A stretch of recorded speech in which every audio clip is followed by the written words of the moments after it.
భారతదేశం ఒక పవిత్ర భూమి. అక్కడ ప్రజల ముఖాలపై ఒక పవిత్రతా భావం, అలాగే నేత్రాలలో జీవన తేజస్సు ఉంటాయి. అక్కడి మట్టి కూడా పవిత్రమే. అతిథి దేవో భవ అంటూ అక్కడి ప్రజల హృదయాలెప్పుడూ తెరిచే ఉంటాయి. అయితే ఒకరోజు కొన్ని క్రూర పైశాచిక శక్తులు ఆ ద్వారాల నుండి చొరబడ్డాయి. హింసా దౌర్జన్యాల చేజికి ఓ రాత్రి శిథిలమైపోతున్న వేళ ఈ దేశపు మృత్తికా గర్భం నుండి లేచి నిలిచింది మణికర్ణిక.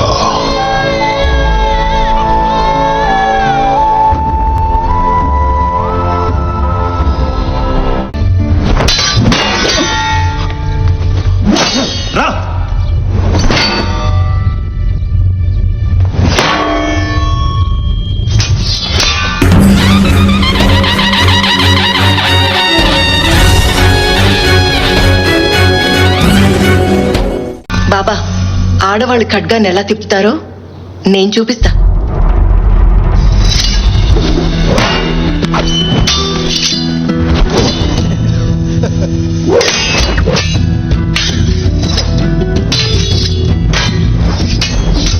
మను, ఇలాగే ఉంటుంది మా జాబిలి లక్షల్లో ఒకతే. ఏం జాబిలి, ఒక్కదానివి ముగ్గురుతో తలపడ్డావా?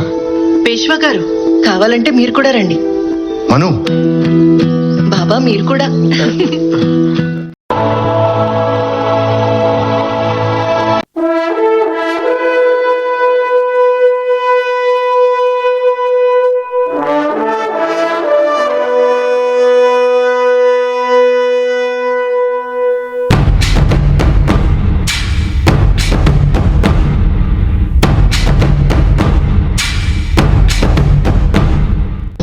ఆంగ్లేయ సర్కారు ఎన్నో లేఖలు రాశారు.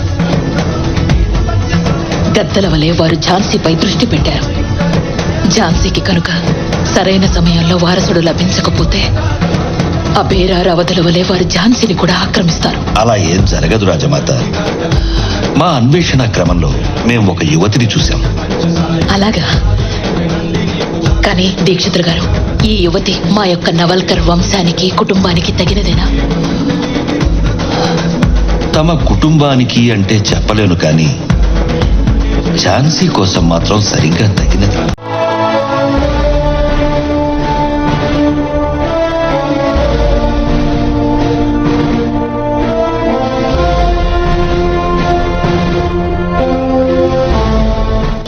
దీక్షిత్ గారు, తమరిని కలవడం చాలా ఆనందంగా ఉంది. అయితే ఇలా అకస్మాత్తుగా రావడానికి కారణం? పేష్వా గారు, మాకు తమ నుండి ఒక బహు అమూల్యమైనది కావాలి. మా వద్ద ఝాన్సీ కోరుకునేంత అమూల్యమైనది ఏముంది? మణి కర్ణిక. తమరు మనోని గుర్తుపట్టారా? పేష్వా గారు, ఈ సంబంధం తమ కోసమో నా కోసమో కాదు, మాతృభూమి కోసం. ఆంగ్లేయుల చెడ్డ దృష్టి ఝాన్సీ పైన పడింది. మను, ఏంటో విశేషం?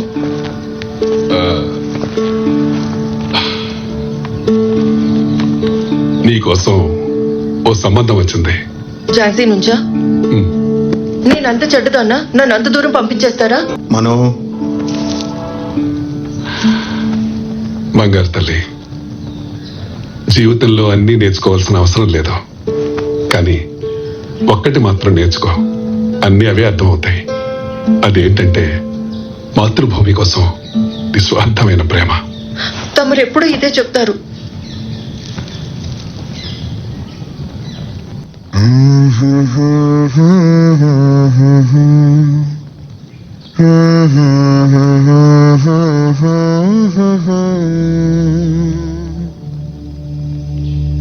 దేశమంటే ప్రేమతో జనమంత జీవించాలిలే.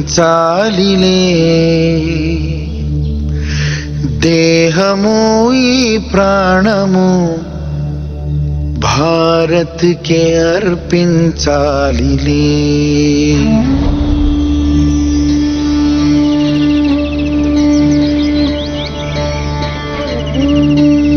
దేశమంటే ప్రేమతో జనమంత జీవించాలిలే. దేహము ఈ ప్రాణము భారత్ కే అర్పించాలిలే. వారసత్వం పాదమేలే దూకి కొనసాగాలిలే. దేహము ఈ ప్రాణము భారత్ కి అర్పించాలిలే.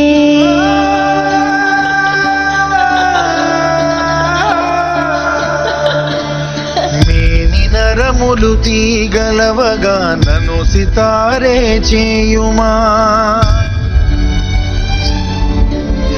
రాగభారతి మురిసిపోగా కృతులు ఏవో పాడుమా.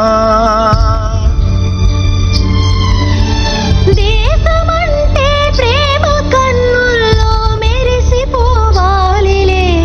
దేహము ఈ ప్రాణము భారత్ కి అర్పించాలిలే.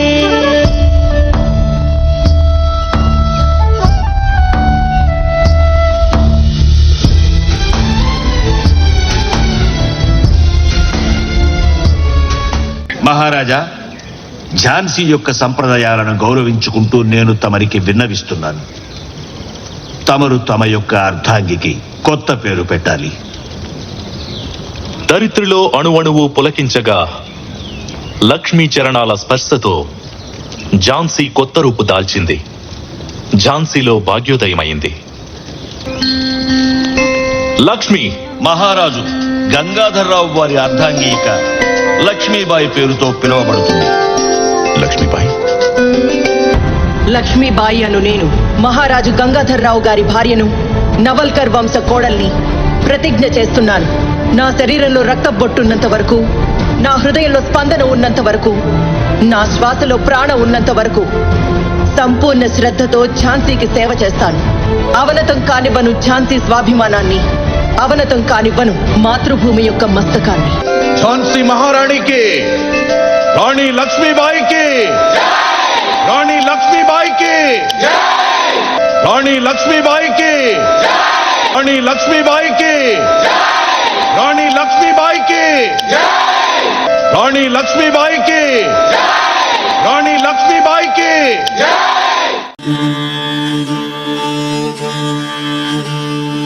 ఎర్ర ఎర్ర పారాని పెట్టి మమ్ము పాలించగా వచ్చే గంగోరెను కా తల్లి. నల్ల నల్ల కాటుగా పెట్టి మమ్ముదయ చూడగా వచ్చే గంగోరెను కా తల్లి. కల్లు కల్లు గజలు కట్టి మమ్ము నడిపించగా వచ్చే గంగోరెను కా తల్లి.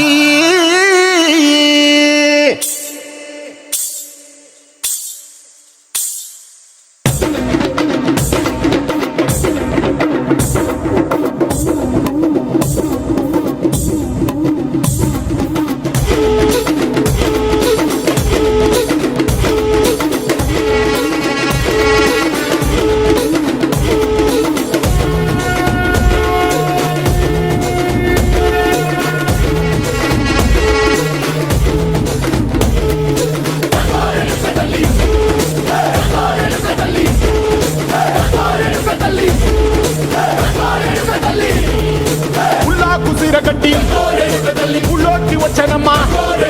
చాలారి పూలు పెట్టి చాతరులు తెచ్చనమ్మా. తంగేడు పూలు పెట్టి కంటాణ దూకేనమ్మా. ముక్కు ముక్కెర పెట్టి ముల్లోకాల నెలనమ్మా. ముందార చూడంగా 300 కన్నులమ్మా. వెనకాల చూడంగా 700 కన్నులమ్మా. సాధు సిద్ధులంతా సాగిల బట్టరమ్మా. మహారాజు రాజులంతా మొగారిల్లిరమ్మా. కోరిక కోరంగా రంగులు పూసినాము. ఆశలు తీరంగా ఏసాలు వేసినాము. నీకన్నా పెద్ద దిక్కులో గాన ఎక్కడుంది నైవేద్యం అంటుంది మనలన్నీ అలకించి వరమీయవే తల్లి కన్నా బిడ్డలను కాపాడవే తల్లి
రాణి లక్ష్మీబాయి గారికి ఈస్ట్ ఇండియా కంపెనీ వారి సందేశం. సైనికుల తిరుగుబాటుని విప్లవాన్ని ఉద్దేశపూర్వకంగా కంపెనీ వారు అణిచివేశారు. కంపెనీ వారు నమ్మిన ప్రకారం లక్ష్మీబాయి అవకాశవాదపు ఆటలాడి ఝాన్సీని చేజిక్కించుకున్నారు. లక్ష్మీబాయిని కంపెనీ హెచ్చరిస్తోంది అతి త్వరగా భవనం ఖాళీ చేయాలని. మా సంస్కృతిలో ముందుగా శాంతికి, ఆ తరువాత క్రాంతికి స్థానం ఇవ్వబడింది. కానీ ఆంగ్లేయులే మాకు నేర్పించారు, దెబ్బకు దెయ్యం దిగుతుంది, మాటలకు దిగిపోదని. ఎలాంటి స్థితికైనా ఝాన్సీ సిద్ధంగా ఉంది. అంటే మాతో యుద్ధం చేస్తారా? ఎటువంటి ఆయుధాలు లేకుండా? మేము మా ఝాన్సీని ఇవ్వం. ఒకవేళ యుద్ధమే అనివార్యమైతే యుద్ధం జరుగుతుంది.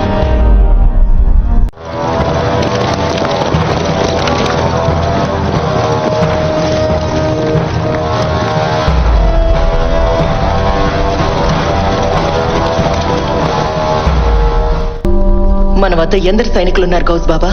అశ్వికులను కలుపుకుంటే 2536 మంది. ఆ ఆంగ్లేయుల వద్ద ఎక్కువలో ఎక్కువ 40,000 మంది. మన వద్ద ఫిరంగులు ఎన్నున్నాయి? 25 ఫిరంగులు. మరి వారి వద్ద? 80కి పైగా. ఇదే మనకున్న సైనిక బలం. కేవలం 6,000 మంది సిపాయిలు. కానీ కోటను కాపాడుకోవడానికి ఈ సంఖ్య సరిపోదు. మరి ఝాన్సీలోని స్త్రీలు? స్త్రీలతో యుద్ధం చేయిస్తారా రాణి సాహెబా? రాణి సాహెబా, వీరత్వం మన రక్తంలోనే ఉంది. కానీ యుద్ధంలో స్త్రీలపై నమ్మకం ఉంచడం ఎంతవరకు సమంజసం? ఆ దేవుడు ఈ భూమిపై అన్నింటికంటే పెద్ద బాధ్యతను ఒక్క స్త్రీకే ఇచ్చాడు. సృష్టి క్రమాన్ని నడిపించే బాధ్యత. అంతకు మించిన కర్మ ఇంకే ఉంటుంది. పైగా మాతృభూమి కోసం రక్తాన్నొట్టే బాధ్యత ఒక అబ్బాయి కంటే ఒక అమ్మాయికి తక్కువని ఎందుకు అనుకోవాలి?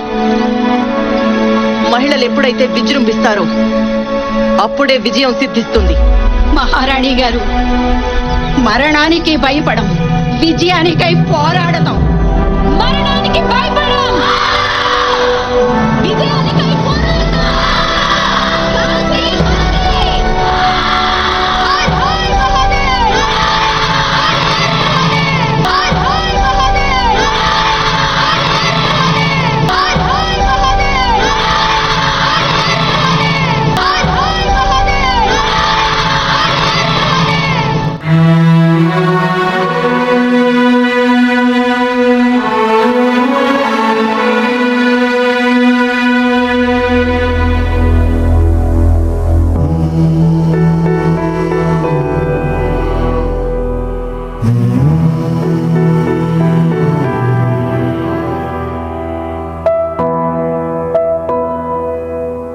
చిలక ములక ఒక ఆయుధమేరా,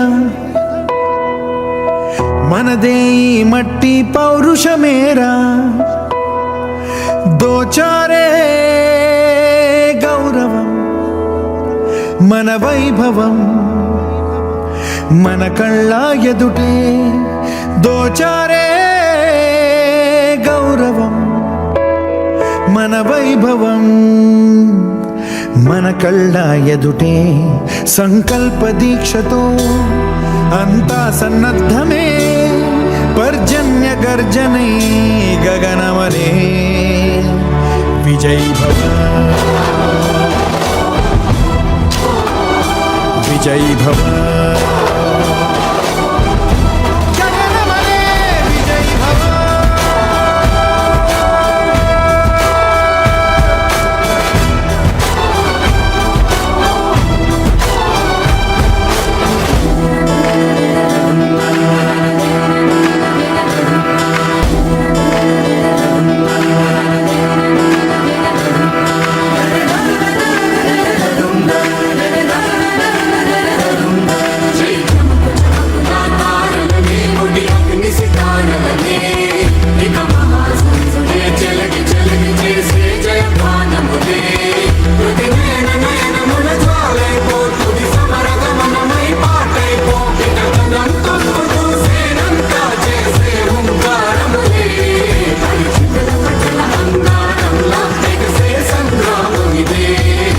శౌర్య భాస్వరం రగిలించే రాత్రిని మదిరెచ్చిపోయలే రోషమే గగనమనే విజయ్ భవ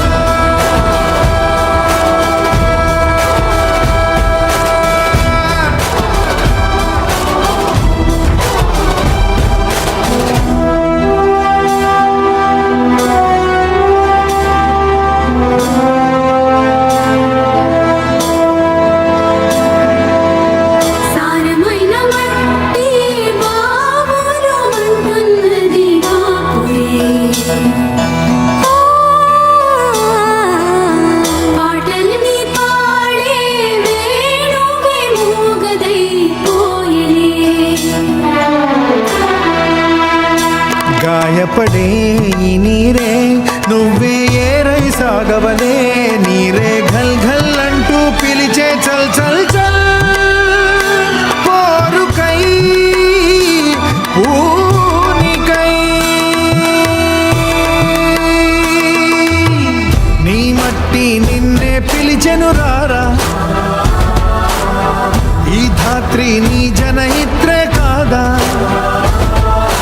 దోచారే గౌరవం నీ వైభవం మన కళ్ళ ఎదుటే, దోచారే గౌరవం నీ వైభవం మన కళ్ళ ఎదుటే సంకల్ప దీక్షతో అంతా సన్నద్ధమే, పర్జన్య గర్జనై గగనమనే విజయ్ భవ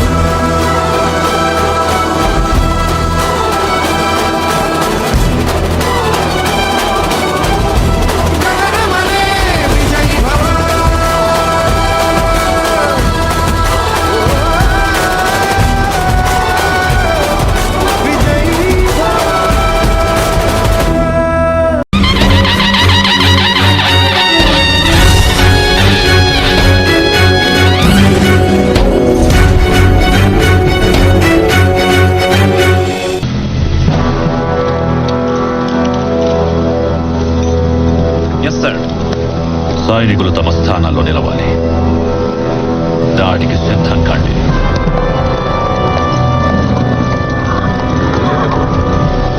సైనికులారా, ఫిరంగులు సిద్ధమా? దాడి చేయండి.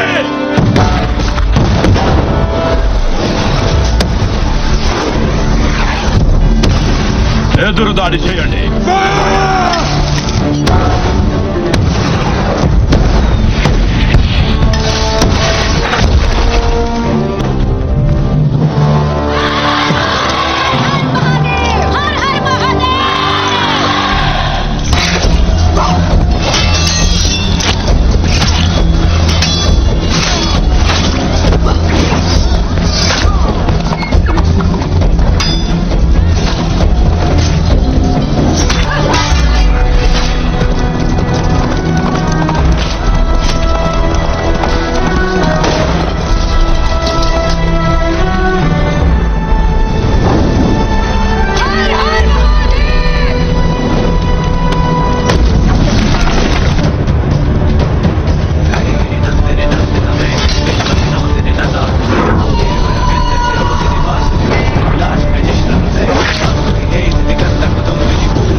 తను నాకు ప్రాణాలతో కావాలి.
के अर्पिंचालिले